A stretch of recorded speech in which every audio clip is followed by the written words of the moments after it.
Hello everyone, my name is Sam Maksoud, and on behalf of the University of Queensland and Sullivan Nicolaides Pathology, I am pleased to present SOS, Selective Objective Switch for Rapid Immunofluorescence Whole Slide Image Classification. Whole slide image classification entails the analysis of gigapixel images. This presents a major challenge, since most image processing tools are designed with relatively small image input dimensions. Downscaling can be used to reduce the whole slide image to a manageable size. However, this will result in a significant loss of detail. Rationing the compute load with patch-based sampling can preserve the finer details. However, the smaller receptive field will then fail to capture context from distant regions in a whole slide image.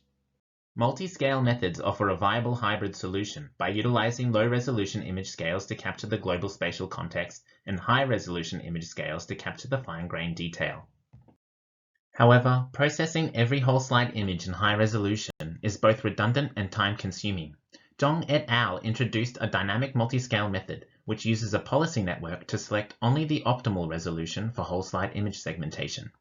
This can be modified for classification tasks to reduce processing time. However, the policy network adds a substantial number of parameters to the solution, and it does not incorporate low-resolution features into the high-resolution classification pathway. None of these methods adequately reflect the manner in which expert readers perform manual immunofluorescence microscopy, who first screen slides with low power objectives and, if necessary, switch to higher power objectives to supplement their findings with local features observed in high resolution. We incorporate this heuristic into the selective objective switch as follows. First, it attempts to classify a whole slide image in low resolution. If the model is confident, it immediately outputs the class label. However, if the class is indistinguishable, it triggers further processing of high-resolution whole slide image patches to supplement the low-resolution image features. We validate the SOS protocol on a novel liver-kidney-stomach immunofluorescence whole slide image classification task. We have prepared a dataset of 684 LKS whole slide images for our experiments, which is now available to download from our GitHub repository. To classify LKS whole slide images, we first resize inputs to 1000 by 1000 pixels to extract image level features.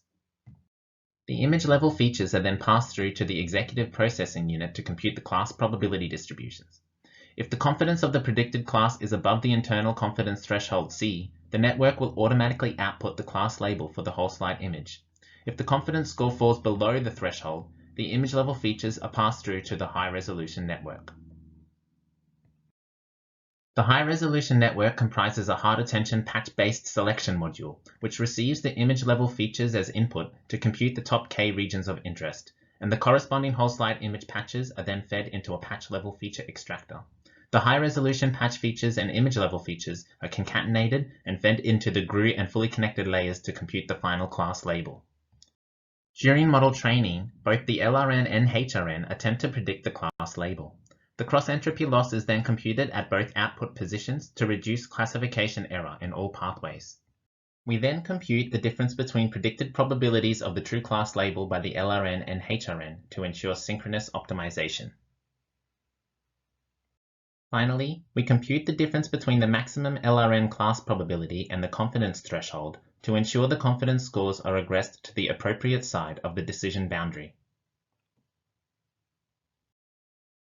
This table compares the performance of the SOS protocol to alternative methods for whole slide image classification. The image level classification model performs best in terms of inference time and model size. However, it is significantly less accurate than the multi-scale methods. In contrast, the SOS protocol achieved the highest accuracy while performing 7.74 times faster than the baseline multi-scale method, and with far fewer parameters than the reinforced dynamic multi-scale network. Evaluating model performance on individual classes gives further insight into how multi-scale networks approach the LKS classification task. For the AMA and negative classes, the image level method performs quite well compared to the multi-scale methods, suggesting that sufficient discriminatory features are preserved at low resolution. However, for the SMAV and SMAT classes, the image level methods perform very poorly, suggesting that features from a single scale do not provide sufficient discriminatory information. On a final note, I would like to acknowledge that this project has been funded by Sullivan Nicolaides Pathology and the Australian Research Council Linkage Project. Thank you all for listening.